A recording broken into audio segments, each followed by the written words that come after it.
แรงใจอันหนาวพี่เหรอเพียงนี้จะต้องไปเดี๋ยวขอคัดก่อนปกติในห้องแบบนี้อยู่บ่นี่เราห้องเขากล้องเลยได้บ่เคยไม่ได้ห้องแบบนี้แสดงว่าเราก็ห้องบ่มื้อนี้เปลี่ยนไปแห้งเนาะเปลี่ยนมันเสียใจดีใจชดไม่ได้เด้บ่ได้กล้องสดได้กล้องละว่าถ่ายอยู่มือเวียดแบบนี้แล้วเขาปรับใหม่เด้คือว่าในนั้นเป็นไม่ใช่ฟิลเตอร์มันบ่กระหามบ่แสดงว่าแบบนี้นี่หลอกลวง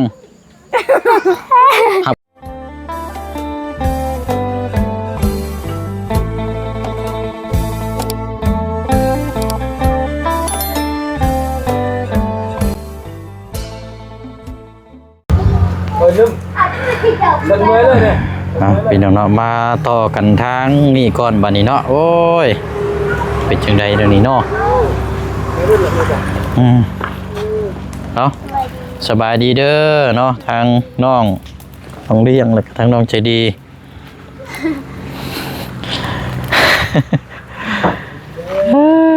โอเคแล้วล่ะว่าเนาะ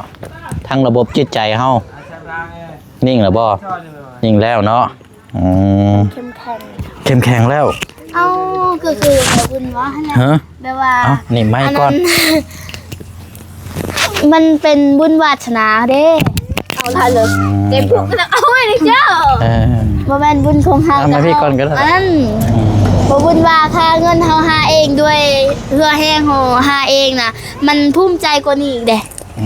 อันนี้มันบุญวาสนาแข่งกันบ่ได้หั่นโอ้ยเอาอันนี้ก็เดี๋ยวสิจันว่าอันนี้เดี๋ยวบ่เสียงสิอธิบายเพิ่มเติมนำก็ได้เนาะอันนึงมานี่หลักๆเด้อนี่เด้อหลักๆเด้อนี่ขึ้นอยู่กับผู้ใหญ่โดยเนาะเฮาบ่สามารถก้าวไกลให้คนอื่นแล้วก็ให้ตัวเองแบบอันนี้ได้นึงมาขึ้นอยู่กับผู้ใหญ่ว่าเพิ่นสิมอบให้ผู้ใดแล้วก็ขึ้นกับตัวเฮาเองนำได้บัดนึงก็คือคำว่าคำจาแล้วก็เป็นคนที่ผู้ใหญ่ที่เพิ่นมองเห็นแหละเพิ่นสิตัดสินใจเองหรอกเนาะตัวนี้นี่พี่น้องแล้วก็2มันขึ้นอยู่กับบุญวาสนาเฮานำว่าสิได้ช้าหรือว่าได้เร็วทางน้องแต่งจริงอาจจะได้เร็วตัวเจ้าจะมาช้าแต่อาจจะได้ดีกว่าก็เป็นไปได้เนาะโอ้ยได้ดีกว่าก็คือกับผู้ใหญ่มอบเงินนั่นแหละถ้าเขามอบให้จีดีเฮาก็บ่ต้องเสียใจถ้าเขามอบให้เฮาจีดีก็บ่ต้องเสียใจเสียใจเนาะบ่เสียใจเด้ออันนี้บ่แม่นแนวเสียใจได้นี่เด้อมีแต่ให้ความสำคัญสามัคคีกันเฮาดีใจนำได้จังไดผลประโยชน์เดี๋ยวมันตามมาผลประโยชน์ก็คือผลความสุขความที่อันนี้แหละเดี๋ยวมันตามมาเองมันดอกตรงนี้นะแม่นบ่โดยคิดกันจะว่าไปใกล้ดังอยู่จริงแล้วก็อันตาตื่นชื่นใจแต่ว่าทั้งน้องเลี้ยงนี่อาจจะเป็นคนที่ให้ความสำคัญตัวเองเนาะความสำคัญตัวเองสูงแต่ว่ามันโมเมนต์ของเขากะให้เขาคิดแค่ว่ามันยังบ่ทันในฮอดเวลามันเป็นของเวลาของทั้งหมู่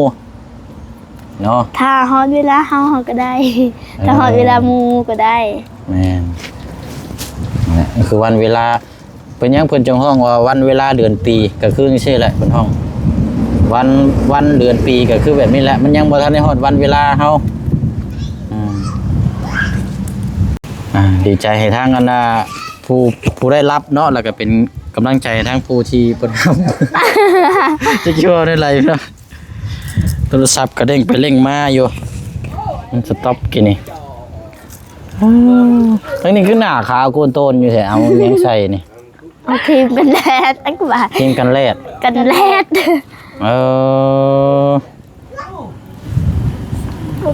เด้มาได้คันนึงเร็วเลยได้เคลียร์เอาหรือว่ามาเลิศให้น้องเลี้ยงบ่ลุงเพิ่มเป็นจังได๋ลุงเพิ่มรุ่นบ่ว้าวแล้วรุ่นบ่ อายุ นะลุงนะถามปิ้งเป็นยังกันต้มไก่นะเดี๋ยวดิ กินต้มไก่ อ่า บ่กินเลย แล้ ต้ ว มไก่ลุงนะ ใช้ต้มไก่อยู่ใช่น่ะ ต้มนี่ต้ม ห้อยยังหิวข้าวอยู่เด้นี่ ต้มต้ม ห้องได้นี่ ลุง นี่ก็กินได้นี่น้อย่อมาได้ เอ้า เออ ไม่ไปอาบน้ำเว้ยลุงมีขโมยยังบ่คุณลุงลับๆล่อๆไล่เมียมาตัวอาย ห่วยมาใช่ว่า มันสิได้ตกมาลุงมีเพลง แสดงว่าทั้งน้องเพิ่นน้องเลี้ยงนี่มักร้องเพลงได้นี่เนาะ เฮ้ยเอาแล้วอยู่เพื่อนในกูดูแบบไปนี่เดี๋ยวให้เอาให้นะเดี๋ยวว่าขอตัวได้ด้วยเช่นนั้น โดยได้ดุง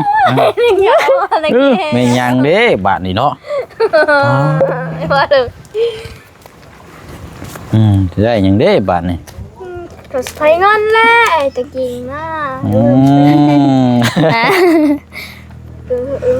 บ่ให้คอยให้เหรอเจ๊โตก็บ่ให้ เอ้ามันบ่มีเนาะเฮ็ดจังได๋ซะมีแต่ขนมมาแล้วให้มีกับยาดมนี่แหละนี่ ป้าเอ้ยมีไว้เฮ็ดหยังฉันบ่เพลงเอาจ้า แม่นแล้วถูกต้องแล้วเจ้าห้องร้องให้เราฟังแน่อ่า ป้าเอ้ยมีไว้เฮ็ดหยังบ่ฮู้เบิ่งดาวน้ำกันเอาเพลงอยู่ซื่อๆก็เงาคิดเห็นนะเจ้าองลอง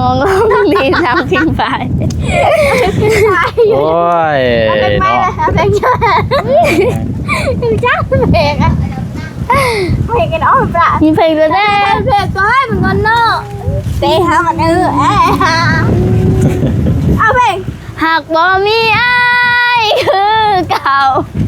ใจเงาก็เริ่มไว้วัน ชีวิต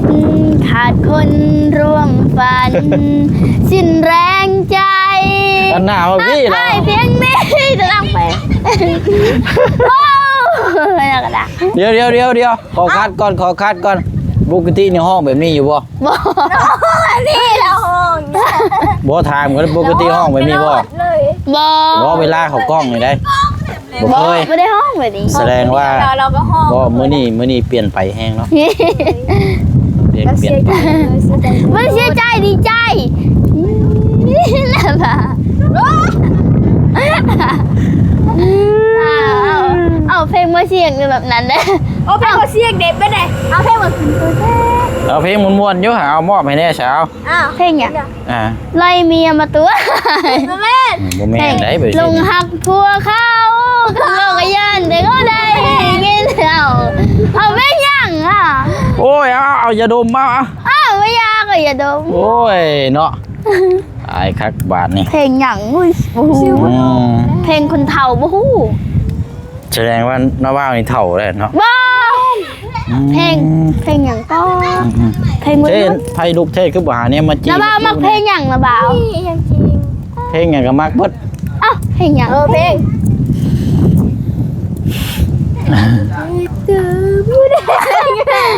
กระเจ็บเติมอยู่แด้หัวใจแพ้ไฟสิบ่เจ็บหังเป็นคนเก่งเก็บน้ำตาบ่ค่อยเก่งบ่ได้เป็นโตเต็งเลยเต็งบ่เป็นทา เอามื้อนี้บอกเลยว่าเปลี่ยนไปแฮงน้องเรียกเปลี่ยนไปหลายพี่น้อยเป็นคนละคนเลยบาดนี่ จากคนที่บ่เคยปากบ่เคยเว้าจากคนบ่เคย จากคนนิ่งเฉยเนาะตอนนี้เป็นไปหลายต่าง คือเขาว่าแหละภายนอกดูหวานไวแต่ภายในมันเจ็บ โอ้ดึกได้เนาะได้ดีเนาะโอ้ยตั้งเบิ่งหัวใจอยู่ห่าทางนี้ได้จ้ะนิ่งบ่ทางนี้ โคยเพลงนี่ภายนอกดูอ่อนแอแต่ภายในดูเข้มแข็ง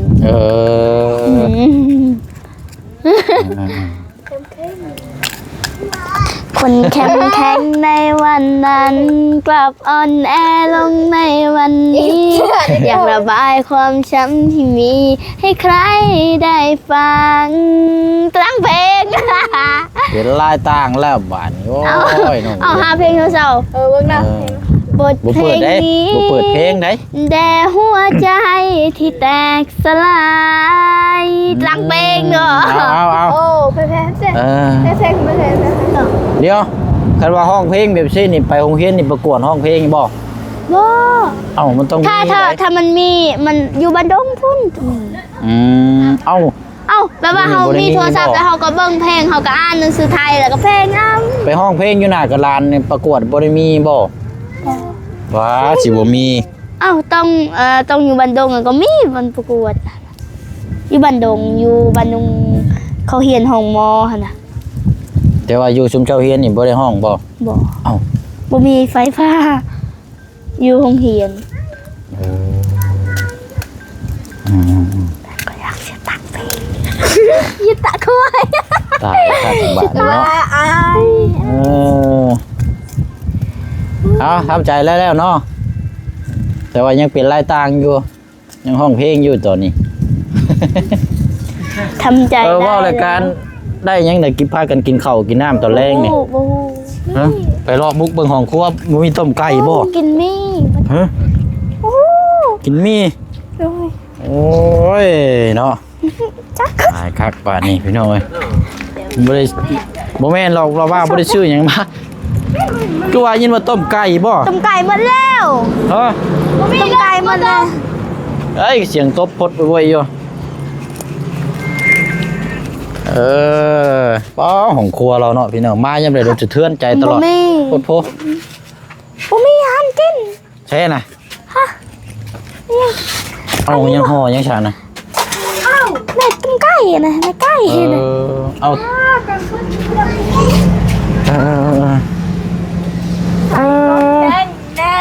ใช้พี่เตอร์อะไรล่ะ เนาะ เอ้าใช้พี่เตอร์เลยชดไม่ได้เด้ บ่ได้กล้องสดได้กล้องระบา ทายอยู่เมืองเวียดแบบนี้แล้วเขาปรับใหม่เลย เอาคือว่าในนั้นเป็น เอ้าไม่ใช่ฟิลเตอร์มันบ่กหาม บ่แสดงว่าแบบนี้นี่หลอกลวงหับความจริงบ่ได้ ดีเดาดีเดือกดีเจ็ดดีเดาหาเล็กหาเนาะหาเงินใช้ดี โอ้บ่ได้แบบนี้บ่ได้แบบนี้ เอ้าแล้วอยากจังมัน บ่อันจะว่ากินนี่หมายคมว่าได้ดอก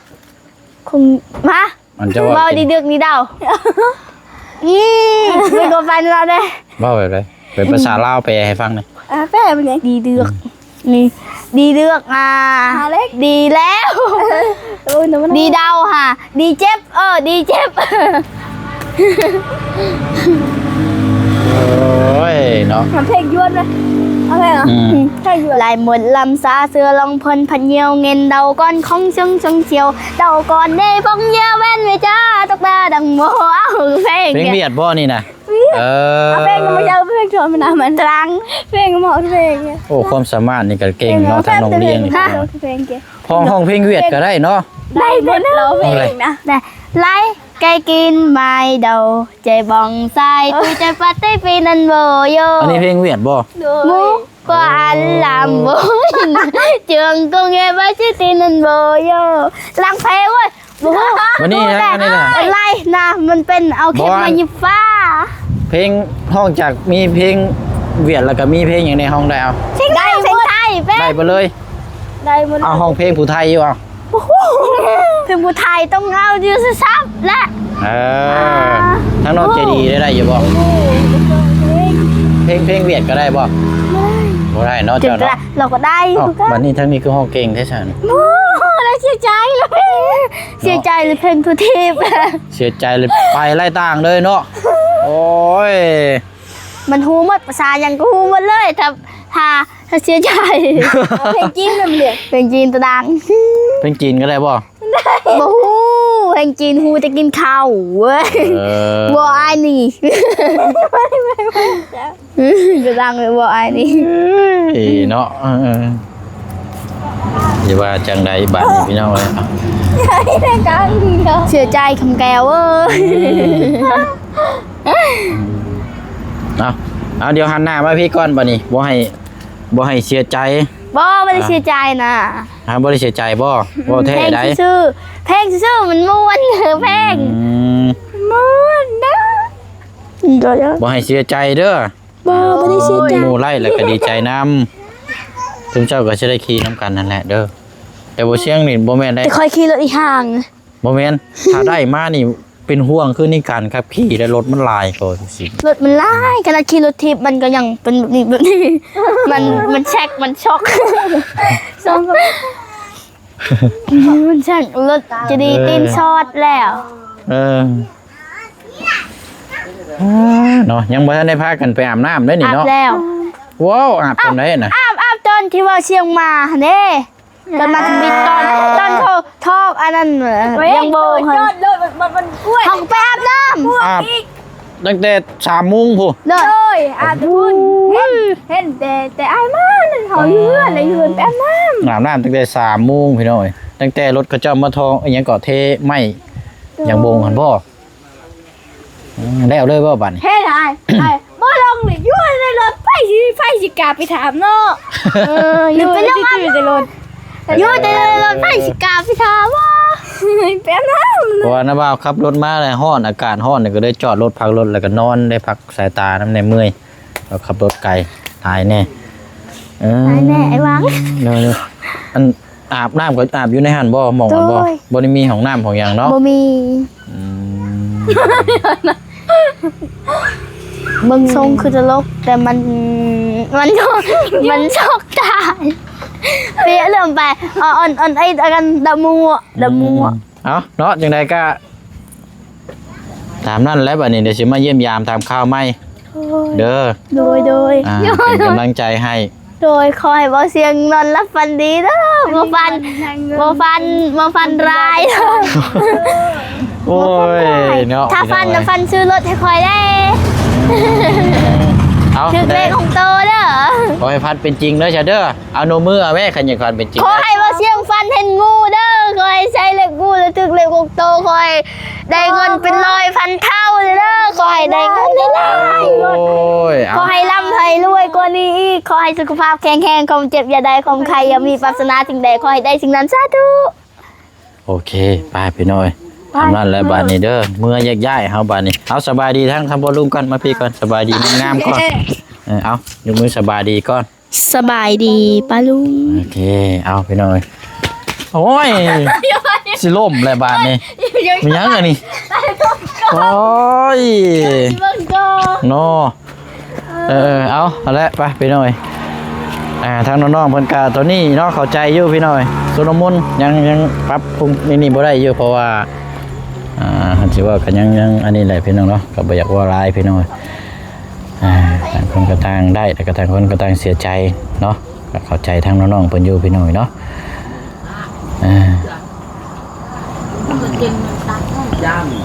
คำว่าคำจานี่เปลี่ยนพี่น้องเนาะโอ้ถ้าน้องเลี้ยงมาแต่เก่านี่นิ่งเนาะบ่เสียงทานมามื้อนี้เปลี่ยนไปหลายบาทนี่พี่น้องหลังจากนี่แหละเนาะมอบรถมอบร่างให้ แล้วจังมีอย่างไรก็จังมาติดตามข่าวๆน้ำกันเนาะพี่น้องก็ขึ้นอยู่น้ำพี่น้ำน้องทางผู้ใหญ่ใจบุญบดสุขสุคนเนาะว่าถ้ามองเห็นทางน้องเพิ่นแบบใดก็นี่แหละพี่น้องเลยเนาะทางผู้เชี่ยวก็มีหน้าที่ถ่ายทำอัปเดตให้ทางผู้ใหญ่FCเฮาได้ไปชมเนาะเบิ่งพิจารณานํกันพี่น้องแต่ละเคสแต่ละมุมมองแต่ละสถานที่เนาะมันก็บ่คือกันนะพี่น้องนี่ใจคอแต่ละคนเนาะแต่ว่าทางน้องเพิ่นยังอายุยัง14-15 ปีอยู่นี่แหละพี่น้องยังกำลังเริ่มกำลังทำกำลังเฮียนเนาะสิว่าก็กำลังอยากได้พี่น้องกำลังอยากได้เห็นคนอื่นก็อยากได้นํเนาะไปเนาะลาพี่น้องไปก่อนบ๊ายบายเด้อพี่น้องเด้อเนาะเดี๋ยวจะมาเยี่ยมยามทำข้าวทั้งน้องเพิ่นใหม่เนาะพี่น้องเนาะ